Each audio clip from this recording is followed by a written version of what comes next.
नमस्कार दोस्तों, चलिए आपका स्वागत है इन्फो हंट फाइबर इस चैनल पे। आज मैं इस चुनावी मुद्दे में वाराणसी सीट को लेकर बात करूंगा, जो कि पूर्वी भारत का एक तरह से हॉट सीट यानी सेंटर सीट हो चुका है। यानी जिस दिन माननीय प्रधानमंत्री नरेंद्र मोदी जी ने जो पर्चा भरा, उसी दिन से सबकी नज़रें इस सीट पर भी आ गई। तो अगर वीडियो आपको अच्छी लगे तो सब्सक्राइब कर लीजिएगा, बेल आइकन प्रेस कर लीजिएगा। मेरे द्वारा दी गई हर न्यूज़, हर इन्फॉर्मेशन आप तक पहुंचती रहेगी।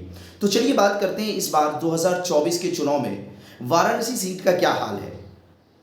आप सभी लोगों को जानना चाहिए कि भाई पिछले 4 चरण में आपने सुना होगा, जो 4 चरण के अब तक मतदान हो चुके हैं। 7 चरणों में इस बार मतदान होना है। 4 चरण के अब तक मतदान हो चुके हैं, जिसमें आपने ऐसा कुछ सुना होगा कि इंडिया गठबंधन भी बहुत जगह जो है ना वो कांटे की टक्कर में है।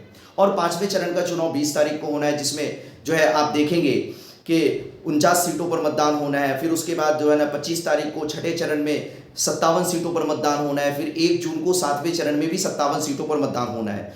और प्रधानमंत्री जी जो वाराणसी सीट से चुनाव लड़ रहे हैं, उन्होंने वहां से पर्चा भरा 14 मई को। तो उसी दिन से सियासत गर्मा गई। और वहां पर जो चुनाव होना है वाराणसी में, वो कब चुनाव होना है? 1 जून को चुनाव होना है। तो अब यहाँ पर माहौल क्या है? पहली बात तो आपको ये पता होना चाहिए कि वाराणसी सीट जो है ना, ये एक तरह से बीजेपी का गढ़ है। यहाँ से माननीय प्रधानमंत्री जी को हराना बहुत मुश्किल है, लेकिन कुछ कहा नहीं जा सकता। जनता का मिजाज कैसा होगा, जनता का मूड कैसा होगा, वो किस तरफ जाकर वोट देंगे। हालांकि 2019 के चुनाव की अगर आप बात करें तो 2019 के चुनाव में प्रधानमंत्री जी को एक तरफा वोट पड़ा था। आप देखेंगे कि 2019 तक आते आते, 14 से 19 तक आते आते प्रधानमंत्री जी का क्रेज इतना ज़्यादा बढ़ गया था कि जहां पर 2014 में बीजेपी को 56% वोट मिले थे, वही 2019 में आकर 63% वोट मिला था सिर्फ बीजेपी को। तो कहीं ना कहीं इनका क्रेज बहुत ज़्यादा बढ़ा था। तो क्या 2024 में भी उनका क्रेज उसी तरह से बना हुआ है? क्या जनता उसी तरह से माननीय प्रधानमंत्री जी को इस बार भी बम्पर वोटों से जिताने जा रहे हैं? इन्हीं बातों पर हम बात करेंगे। तो देखिए, आपको पता होना चाहिए कि ये जो वाराणसी सीट है, ये बीजेपी का गढ़ है। पिछले 28 साल से अगर आप बात करें तो यहाँ पर जो है बीजेपी को लगातार जीत मिलती रही है। सिर्फ 2004 में यहाँ पर बीजेपी के उम्मीदवार हारे थे, और 2004 में जो बीजेपी के उम्मीदवार को हराने वाले थे, वो क्या थे? राजेश कुमार जी। उन्होंने बीजेपी के उम्मीदवार को हराया था। फिर 2009 में जो है मुरली मनोहर जोशी जी यहाँ से सांसद बने। 2014 में माननीय प्रधानमंत्री जी, 2019 में माननीय प्रधानमंत्री जी, और फिर 2024 में तीसरी बार भी माननीय प्रधानमंत्री जी यहाँ से चुनाव लड़ रहे हैं। यहाँ पर बीजेपी का कोर वोटर्स है, जो कि बीजेपी को कहीं ना कहीं एक तरफा वोट करता है। लेकिन क्या इस बार परिस्थिति बदल रही है? इस चीज को हमें समझना है। क्या बीजेपी के कोर वोटर्स में जो इंडिया गठबंधन के प्रत्याशी, कांग्रेस के प्रत्याशी अजय राय जी है, क्या बीजेपी के वोटर्स में सेंध लगा पाए हैं? क्या बीजेपी के वोटर्स को अपने पक्ष में कर पाए हैं? ये तो वक्त बताएगा। लेकिन हाँ, इतना जरूर है कि यहां पर जो चुनाव होगा वो इस बार कांटे का चुनाव होगा। चूंकि पिछले कुछ चरणों में आपने देखा होगा कि जनता का जो है ना कुछ जगह पे मूड बदलता हुआ दिखा। बहुत जगहों पे जनता महंगाई के साथ गई, बहुत जगहों पे जनता जो है ना बेरोजगारी के मुद्दे पर गई। तो इस तरह से जनता में थोड़ा सा मूड उनका बदलता हुआ दिखा है। तो क्या 2024 के चुनाव में है ना प्रधानमंत्री जी के लिए उतना ही क्रेज रहेगा? ये तो समय बताएगा। लेकिन थोड़ा सा अगर आकलन हम देखें तो क्या वाराणसी सीट पर बीजेपी के अलावा और दूसरी पार्टियों का वोट बैंक है या नहीं, इस चीज को समझते हैं। तो पहली बात तो आपको यह पता होना चाहिए कि आज़ादी के बाद से ये इस साल जो है ना 18वां लोकसभा चुनाव चल रहा है। लेकिन इस सीट पर जो ज्यादातर वर्चस्व रहा है वो कांग्रेस और बीजेपी का वर्चस्व रहा है। कांग्रेस ने यहां पर 7 बार चुनाव जीता, बीजेपी ने भी यहां पर 7 बार चुनाव जीता, और बाकी के 3 बार जो है ना वो अन्य पार्टियों ने यहां पर अपना चुनाव जीता। और ये 18वां चुनाव चल रहा है। तो कांग्रेस और बीजेपी दोनों का गढ़ रहा है। लेकिन पिछले 28 साल से बीजेपी यहां पर क्या रही है? भारी रही है। तो क्या इस साल परिस्थिति थोड़ी सी बदलेगी?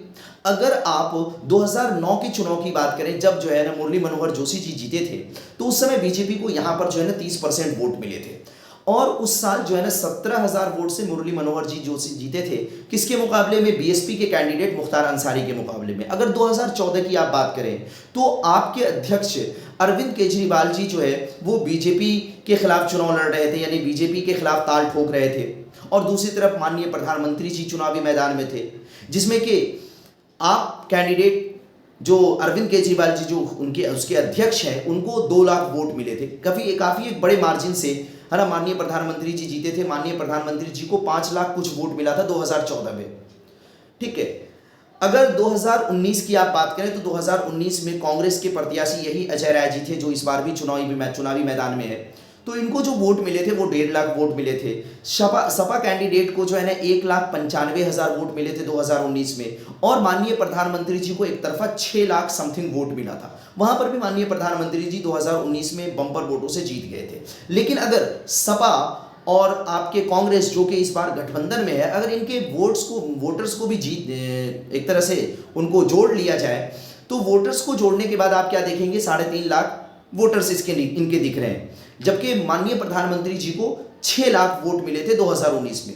तो माननीय प्रधानमंत्री जी को हराना तो मुश्किल है, लेकिन हाँ, अगर ये पिछले है ना चुनाव के वोटर्स एकजुट हो गए, जो पिछले चुनाव में सपा और इंडिया गठबंधन को है ना, सपा और जो है ना इंडिया गठबंधन तो अभी है, उस समय सपा और जो कांग्रेस को जिन लोगों ने वोट किया था, अगर वो सारे के सारे वोट कर लेते हैं और जो बीजेपी के कोर वोटर्स हैं वो उनमें से कुछ वोटर्स जो है अगर है ना महंगाई की ओर जाते हैं या बेरोजगारी की ओर जाते हैं, जैसा कि ये मुद्दा पिछले कुछ दिनों में बहुत तेजी से बढ़ा, बहुत तेजी से परवान चढ़ा, जिसकी वजह से ये चुनाव बहुत ही रोमांचक मोड़ पर पहुंच गया है।